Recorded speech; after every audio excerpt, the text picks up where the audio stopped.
Hi, VencoreWeather.com meteorologist Paul Dorian here on Friday afternoon, December 9th. The coldest air of the season so far has arrived in the Mid-Atlantic region. Temperatures are well below normal for this time of the year, in the middle 30s in many parts of the I-95 corridor.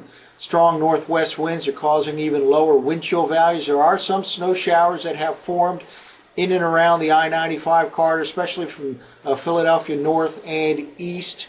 This is just the opening salvo in terms of Arctic blast. It looks more and more like there will be another one during the middle and latter part of next week, and that one could turn out to be significantly colder than this one, and it could in fact cause some record-breaking cold temperatures, low temperatures in and around the northeastern part of the country during the latter part of next week. We also have 2 or perhaps 3 snow chances over the next several days.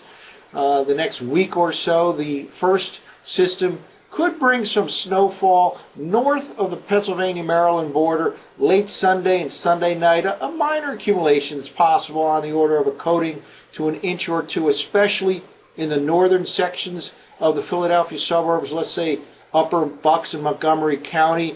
Does not look like that snow will affect the D.C. metro region, more or less confined to just near and north of the Pennsylvania-Maryland border. Another system could produce some snow in the Mid-Atlantic region around Wednesday of next week as that next Arctic front approaches. And then the following weekend, the 17th and 18th, there have been consistent signs for a pretty healthy-looking storm around that time. The Arctic blast that arrives during the mid to latter part of next week and perhaps will be in full force around here come Friday of next week will start to pull away over that upcoming weekend, the 17th and 18th, not tomorrow or Sunday. And with that retreat of that Arctic air mass, there could indeed be a third threat in that 7-day period from, let's say, this Sunday to the following Sunday. Well, the current temperature at Pottstown, north and west of Philly, is 34 degrees. Winds are gusting up to 22 miles per hour, and the wind chill value way down in the mid-20s. Again, nothing record-breaking about this, but it certainly is a somewhat of a change from what we've experienced over the past few weeks, and well below normal for this time of the year. The normal high right now in Philadelphia area is about 10 to 15 degrees above this, perhaps 45 degrees is the normal high. So again, the first taste of some colder than normal air, but it looks like by the middle or latter part of next week it could be significantly colder than this.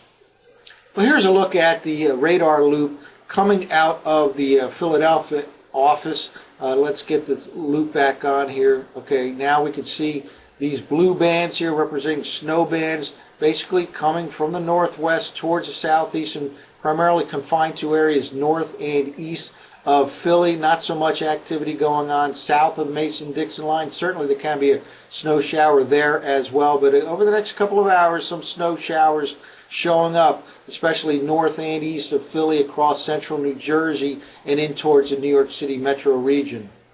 Now here's a more widespread view of what's going on in the northeast U.S. in terms of the cloud cover. This is a visible satellite imagery loop from the Penn State Ewald site, and you really can see these snow bands as they're coming off the lakes, basically with a northwest to southeast fashion. Lots of Great Lake effect snow with this particular scenario. Again, we had this a couple of weeks ago where very cold air moving over still relatively warm waters of the Great Lakes, causing a significant snow bands to form just downstream of the lakes. And again, some have reached the immediate I-95 corridor, at least in the areas north and east of Philadelphia.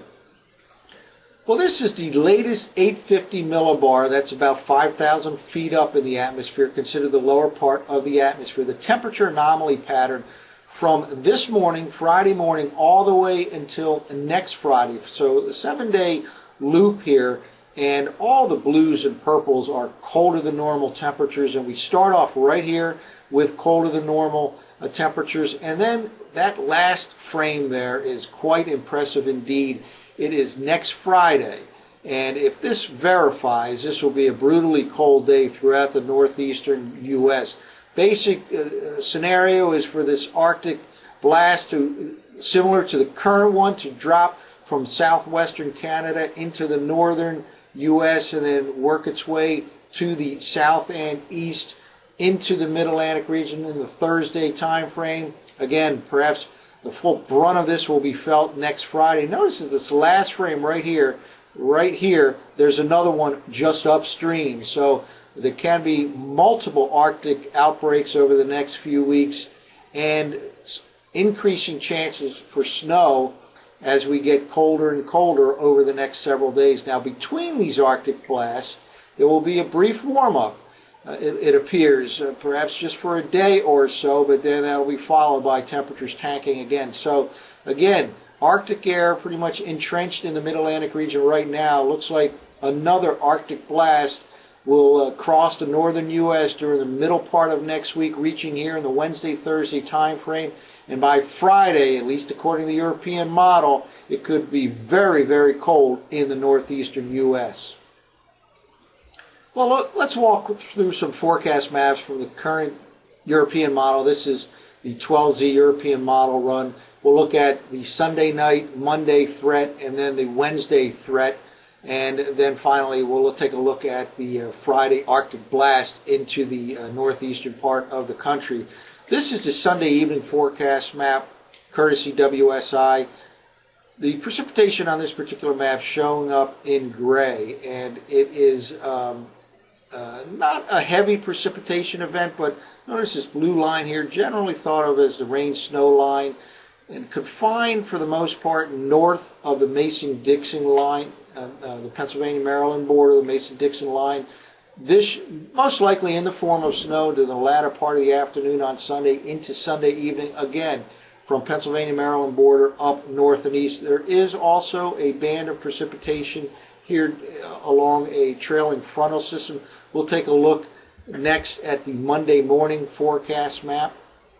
And here we go. By Monday morning, indeed, precipitation does fill in south of the Pennsylvania-Maryland border, but by this time, notice that rain-snow line moving up to the north. We turn milder on Monday, and whatever falls on Monday is most likely in the form of rain, although maybe early in the day, especially north of the Pennsylvania-Maryland border, there can be still some lingering snow, but for the most part, it looks like some snow Sunday night, generally confined to the Pennsylvania-Maryland border north, perhaps mixed with rain at times. Could leave a coating to an inch or two, especially in the northern sections of the Philadelphia suburbs, such as Upper Bucks and Montgomery County. And then more likely, most of the precipitation on Monday will be in the form of rain up and down the immediate I-95 corridor. Well, let's now jump ahead to late Wednesday night, early Thursday morning, and notice that rain-snow line, that 0 degree isotherm dropping farther to the south, and some gray shown up here. Light precipitation event, but most likely in the form of snow late Wednesday night as that next Arctic blast moves in. Strong, cold, high pressure at this time out across the northern plains, and a strong fetch here of northwest winds across the Great Lakes, about ready to pump very cold air into the northeastern U.S. Finally, here's a forecast map for Friday morning, a week from today, and by this time that high is centered out over the upper part of the Midwest, and just some brutal cold air is into the northeastern part of the country as this high moves to the east. Following this, in the weekend time period of the 17th and 18th, a lot of this moisture could work its way across the country, and we could be dealing with another threat for some frozen precipitation over that weekend, the 17th and 18th. But if this verifies, this is very, very cold air by the time next Friday rolls around in the northeastern U.S. So we'll continue to monitor this, of course, over the next few days, but a lot of activity going on next week. More and more likely a very, very cold Arctic air outbreak by the middle and latter part of next week, and 1, 2, perhaps even 3 snow threats to at least portions of the Mid-Atlantic region from late Sunday all the way through the following weekend of the 17th and 18th. That's it for now. For VencoreWeather.com, I'm meteorologist Paul Dorian.